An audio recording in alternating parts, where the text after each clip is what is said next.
Hello, আজকে আমি পড়াবো মায়া অ্যাঞ্জেলোর স্টিল আই রাইজ কবিতাটা। এটি 1978 সালে প্রকাশ পায় মায়া অ্যাঞ্জেলোর থার্ড পোয়েট্রি কালেকশনের মধ্যে স্টিল আই রাইজ এই কবিতা কালেকশনের নাম দিয়ে। এখানে কবি কালোদের উপর বা কৃষ্ণাঙ্গদের উপরে শ্বেতাঙ্গদের যে অত্যাচার, সেই অত্যাচার তিনি বর্ণনা করেছেন। মাইকেল অ্যাঞ্জেলো একজন আমেরিকান কবি ছিলেন। তার লেখার মধ্যে উল্লেখযোগ্য হচ্ছে I know why the caged bird sings, gather together in my name, merry like Christmas, the heart of women, a god's children need travelling shoes, a song flung to heaven, etcetera খুব উল্লেখযোগ্য। কবিতাটাতে লেখক শুরু করছেন এইভাবে যে you may write me down in history with your bitter twisted ties, you may trod me in very tide but still like dust I rise. কবি এখানে সারাক্ষণ দেখাচ্ছেন যে কৃষ্ণাঙ্গদের শ্বেতাঙ্গদের দ্বারা অপারেশন, দমন, নিপীড়ন, অত্যাচার, স্লেভারি ইত্যাদি দিয়ে অত্যাচার করা হতো, সেইগুলো এখানে তিনি ব্যাখ্যা করেছেন। এখানে বলেছেন ইউ বলতে শ্বেতাঙ্গদের বোঝানো হচ্ছে, যারা কৃষ্ণাঙ্গদের উপর অত্যাচার চালিয়েছেন। তাই উনি বলছেন you may write me down in history with your bitter twisted lies, তোমার যে তিক্ত মিথ্যে বা ঘুরিয়ে পিছিয়ে বলা মিথ্যে, সেইগুলো দ্বারা আমাকে ইতিহাসে অন্যরকমভাবে লিখতে পারো। You may trod me in the very dirt but still like dust I rise, আমাকে পদদলিত করেও রাখতে পারো তুমি, কিন্তু ধুলো যেমন উড়ে আসে ঠিক তেমনি ধুলোর মতোই আমি সেই ধুলোর থেকেই উঠে আসব। ডাজ মাই স্যাসিনেস সাবস্টিটিউট, আমার মধ্যে যে বোল্ডনেস বা ঔদ্ধত্য বা অ্যারোগেন্স আছে, সেই টোন বা সাহসিক যে ভাষা আমার মধ্যে আছে, সেটা কি তোমাকে বিব্রত বা বিচলিত করে? আপসেট, বিচলিত। Why are you beset with gloom, তুমি কেন দুঃখ কষ্টে ভরে যাচ্ছ? Cause I have gold oils pumping in my living room, কারণ আমার মনে হচ্ছে যে তুমি, আমার মধ্যে সাহসিকতা আছে। এই গোল্ড ও গট ওয়েলস বলতে এটা প্রাচুর্যের একটা সম্ভার বলা, এখানে একটা সিম্বল হিসেবে ব্যবহার করা হচ্ছে। প্রাচুর্য এখানে বলতে তার মধ্যে যে প্রচুর পরিমাণে সাহসিকতা আছে, স্ট্রেংথ আছে, সেই স্ট্রেংথ সেগুলো দিয়ে তিনি সমস্ত অপারেশনের বিরুদ্ধে লড়ে সেগুলো থেকে বেরিয়ে আসছেন। Pumping in my living room, তার মনের মধ্যে বা তার মধ্যে যে সাহসিকতা, বোল্ডনেস রয়েছে, যা কনফিডেন্স রয়েছে, যে স্ট্রেংথ রয়েছে, সেটা তাকে বের করে আনবি। সেই জন্য কি তোমার মনে দুঃখ কষ্ট হচ্ছে? এই তোমার মনে বলতে এখানে সেই শ্বেতাঙ্গদের কথা কবি বলছেন। Just like moons like the suns with the certainty of tides, just like hopes springing high, still I rise. প্রকৃতির বিভিন্ন উপাদান, বিভিন্ন অবজেক্ট, যেমন চাঁদ, সূর্য ইত্যাদিগুলো যেমন প্রকৃতির নিয়মেই ওঠে এবং নিয়মেই অস্ত যায়, এইগুলো কোনো বাধা বিপত্তি কিছুই মানে না, ঠিক তেমনি যেমন এই প্রাকৃতিক জিনিসগুলো তার নির্দিষ্ট সমস্ত কর্মকাণ্ড চালায়, ঠিক তেমনিভাবে নির্দিষ্ট জোয়ার ভাটার মতো আমি ঠিক বেরিয়ে আসব এবং আমি গলা উঁচু করে আমার আশার কথা শোনাবো এবং সমস্ত অত্যাচারের বিরুদ্ধে লড়ে আমি বেরিয়ে আসব। এখানে কবি স্প্রিং হাই কথার মধ্যে দিয়ে একটা পজিটিভিটি, একটা রিবার্থ, একটা নতুন কিছু সূচনার কথা বলেছে। স্প্রিং হচ্ছে season of flower, rebirth, positivity ইত্যাদি দিয়ে সিম্বল করছে, অর্থাৎ তিনি সমস্ত কিছুর থেকেই অর্ডের বিরুদ্ধে বা লড়াই করে সেখান থেকে বেরিয়ে আসবেন। Did you want to see me broken,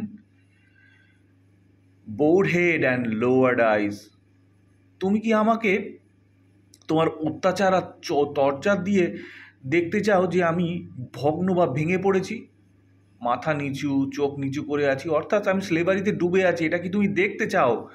shoulders falling down like tear drops weakened by my soulful cries, কাঁধ ঝুঁকে পড়বে, চোখের জল গড়িয়ে আসবে এবং আমার হৃদয় থেকে কেন্দ্রে কান্না করে উঠবে, এটা তুমি দেখতে চাও?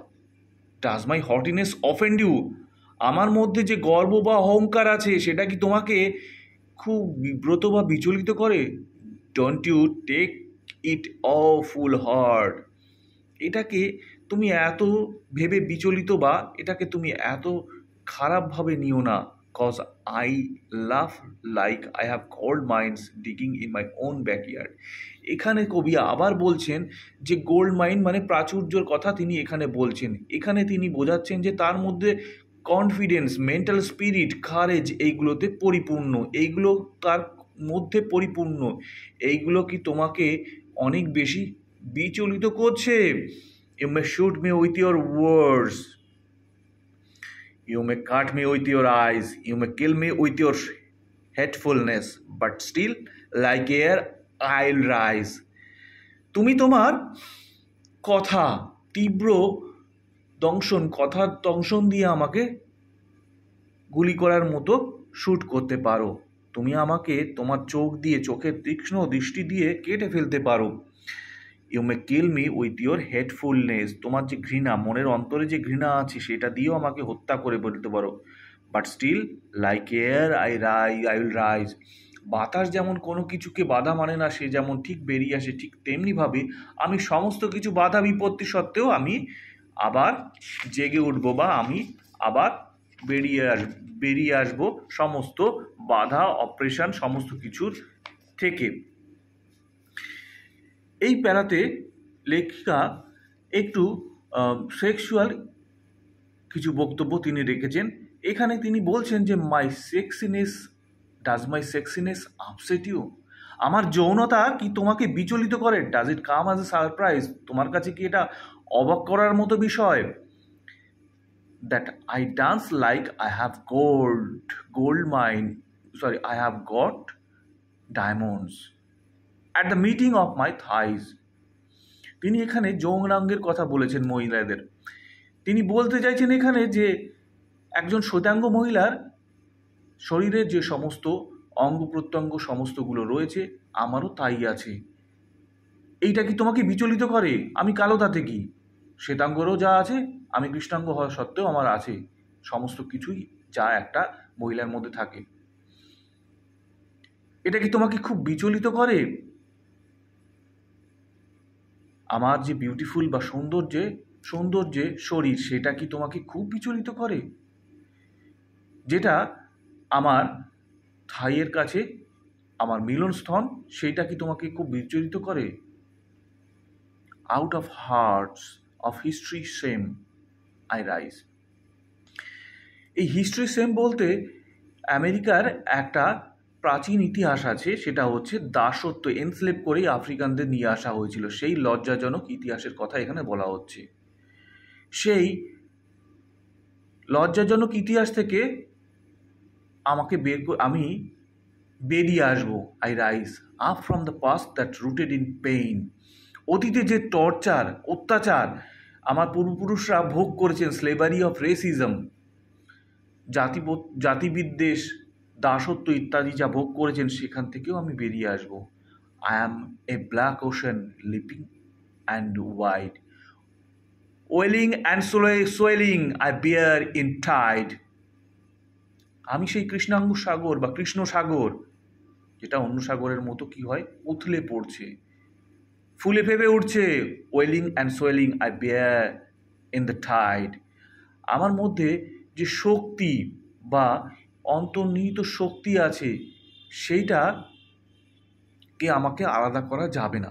সেটা আমার মধ্যে থেকে অন্য সমস্ত কিছুর মতোই যেমন বেরিয়ে আসে, ঠিক তেমনি আমি কৃষ্ণ সাগর, এবং আমার মধ্যে থেকে সেটা ঠিক বেরিয়ে আসবে। তিনি এখানে তার যে কালো বা কৃষ্ণাঙ্গ সম্প্রদায়, সেই সম্প্রদায়ের কথা তিনি এখানে তুলে ধরছেন। Leaving behind nights of terror and fear I rise. যে সমস্ত অত্যাচারিত রাত্রি দাস হিসাবে ভোগ করেছে তার পূর্বপুরুষ, অ্যাজ এ স্লেভ,